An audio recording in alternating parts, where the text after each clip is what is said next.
एक जंगल था। उसमें एक बरगद का पेड़ था। उसमें एक झूला लगा हुआ था, लेकिन कोई भी पक्षी उस झूला के पास नहीं जाता था। जंगल के सारे पक्षियों का कहना था कि उस झूला में चुड़ैल रहती है। उसी बरगद के पेड़ के पास एक और पेड़ था, जिस पर पीहू और पिंकू अपनी बेटी टूनी के साथ रहते थे। एक दिन पिंकू, पीहू और टूनी तीनों सो रहे थे। तभी किसी की रोने की आवाज आती है और टूनी की नींद खुल जाती है। फिर टूनी खिड़की से उस झूला को देखती है तो वहाँ कोई नहीं होता है। फिर टूनी उस झूला को देखने के लिए बाहर जाती है, पर वहाँ कोई नहीं होता है। यहाँ तो कोई नहीं है। यहाँ आई हूँ तो झूला झूल ही लेती हूँ। मेरी माँ तो बचपन से ही ये झूला झूलने से मना की है। थोड़ी सी झूल ही लूंगी तो क्या होगा। फिर टूनी झूला झूलने लगती है। गुमनाम है कोई, बदनाम है कोई, किसी को खबर कौन है ये वो, अनजान है कोई।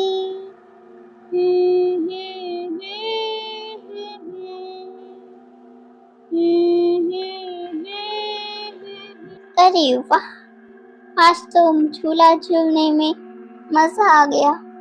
चलो मैं अब वापस अपने घर जाती हूँ। अगर मेरी माँ को पता चल गया तो बहुत डांट पड़ेगी। फिर जैसे ही टूनी उस झूला से उतरने लगती है तो उसे लगता है किसी ने उसे पकड़ कर रखा है और टूनी झूला से नहीं उतर पाती। टूनी, अब तो मैं झूला से कभी नहीं उतर पाएगी। मैं तुझे मार दूंगी। तुम भी मेरे साथ इस झूला में झूलते रहेगी चुड़ैल बनकर। टूनी बहुत डर जाती है और कहती है, अरे कौन है जिसने मुझे पकड़ कर रखा है। अरे मैं इस झूला से क्यों नहीं उतर पा रही हूँ।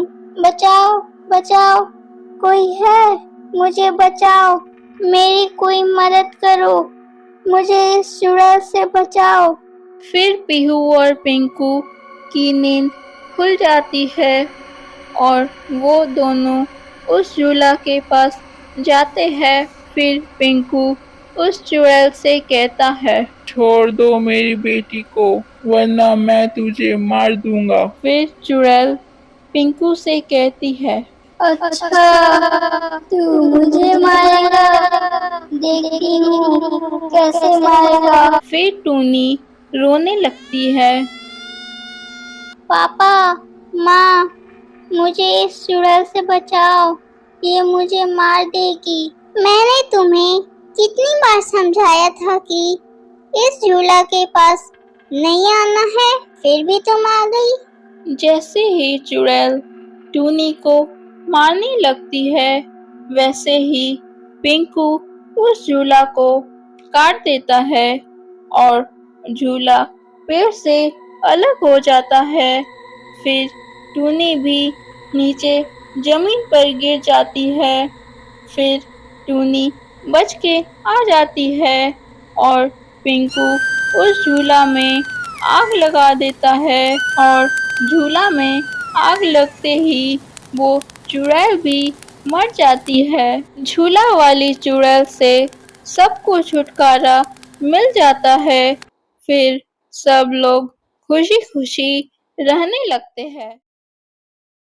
कालू कौआ अपनी बेटी टूनी के साथ रहा करता था। टूनी पढ़ने में तो बहुत होशियार थी, पर उसे मोबाइल देखने की गंदी आदत थी। एक दिन कालू कौआ टूनी से कहता है, टूनी, तुम पढ़ते वक्त मोबाइल मत देखा करो। पहले पढ़ाई कर लो, फिर थोड़ी देर मोबाइल देख लेना। वो भी तुम ऐसी वीडियोस देखो जिससे तुम्हारी नॉलेज बढ़े। बार बार तुम अपने मोबाइल में नोटिफिकेशन चेक करोगी तो तुम्हारी पढ़ाई में कंसंट्रेशन कैसे होगा? पापा, मेरे पास घड़ी नहीं है ना, तो मोबाइल सिर्फ टाइम देखने के लिए उठाती हूँ। लेकिन टाइम देखते देखते रील्स भी देखने लग जाती हूँ। ठीक है, मैं कल ही तुम्हारे लिए घड़ी खरीद कर ला दूंगा। अगले दिन कालू काम पर जाता है और सोचता है कि घर लौटते वक्त वह टूनी के लिए घड़ी खरीद कर ले आएगा, पर उसे काम से वापस घर लौटने में देरी हो जाती है। बाजार की सभी दुकानें बंद हो गई थी। काफी दूर ढूंढने पर उसे एक दुकान खुली दिखाई देती है। भाई, मुझे मेरी बेटी के लिए एक घड़ी दिखाओ। लीजिए, इसमें से पसंद कीजिए। ठीक है, ये वाली घड़ी पैक कर दो। घड़ी पैक कर घड़ी वाला कालू को दे देता है। कालू घड़ी लेकर घर आ जाता है। टूनी सो रही होती है। कालू उसे जगाकर घड़ी देता है। टूनी घड़ी में सुबह 7 बजे का अलार्म लगाती है। थोड़ी देर सोने के बाद टूनी देखती है कि घड़ी में 12:30 ही बज रहे हैं, पर अलार्म बजने लगा। टूनी अलार्म बंद करके सो जाती है। अगले दिन टूनी फिर रात को अलार्म लगाकर सोती है, पर फिर 12:30 बजे रात को ही अलार्म बज उठता है। तभी उसे किसी के रोने की आवाज आती है और टूनी डर जाती है। वह अपने पापा को आवाज लगाती है। पापा, पापा, मुझे डर लग रहा है, मेरे पास आओ। क्या हुआ टूनी? तुम मुझे क्यों बुला रही हो? पापा, आप ये घड़ी कहाँ से लाए हैं? मैं सुबह 7 बजे का अलार्म लगाती हूँ, पर यह तो रोज ही रात को 12:30 बजे ही बजने लगती है। अभी तो मुझे किसी के रोने की आवाज आ रही थी। मुझे इस घड़ी से डर लग रहा। इस घड़ी को जहाँ से लाए हैं वहाँ वापस कर दीजिए। नहीं चाहिए मुझे घड़ी। ठीक है टूनी, तुम सो जाओ। मैं कल घड़ी वाला को यह घड़ी वापस कर दूंगा। सुबह होने पर कालू जाता है उस घड़ी को वापस करने के लिए, पर वह दुकान बंद थी जहाँ से वह घड़ी खरीद कर लाया था। दूसरे दिन वह फिर दुकान जाता है, पर फिर वह दुकान बंद मिली। वह सोचता है, आखिर ये दुकान बंद क्यों है? वह आसपास देखता है। एक कबूतर फल बेच रहा था। कालू उससे पूछता है, यह दुकान बंद क्यों है? यह दुकान पिछले 30 सालों से बंद है। कालू को कुछ समझ नहीं आता है। वह डर जाता है और घड़ी लेकर वापस घर आ जाता है। उस रात कालू वह घड़ी अपने कमरे में रखकर सो जाता है। रात हुई 12:30 बजे, फिर अलार्म बजने लगी।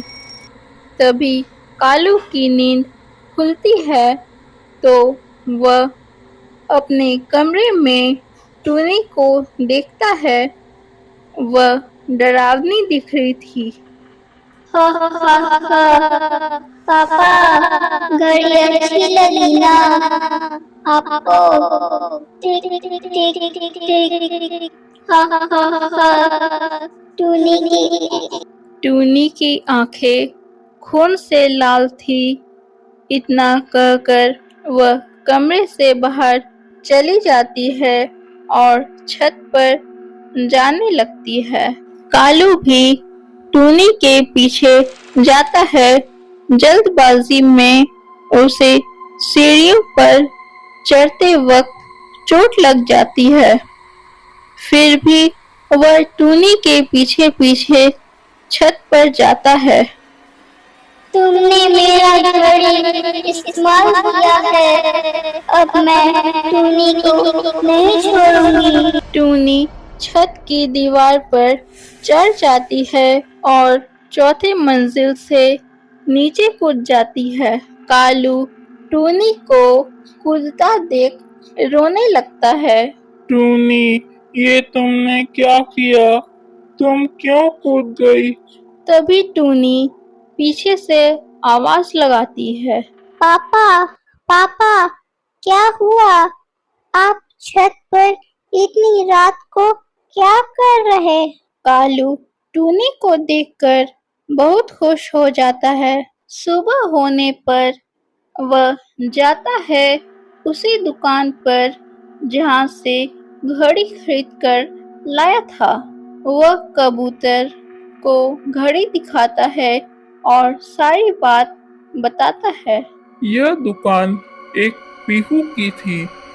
उसकी एक बेटी थी जो तोता से प्यार करती थी और उसी से शादी करना चाहती थी। और यह घड़ी वह अपने प्रेमी को गिफ्ट करना चाहती थी, पर उसके पिता ने उन दोनों की शादी नहीं की। पीहू ने आत्महत्या कर ली और उसकी आत्मा इस घड़ी में है। कालू समझ जाता है कि पीहू की आत्मा ही उसकी बेटी को डरा रही है। कालू मंदिर के पंडित को बुलाकर लाता है और उस घड़ी को दुकान में रख देता है और दुकान में पूजा करवाता है। इस तरह पीहू की आत्मा को शांति मिल जाती है।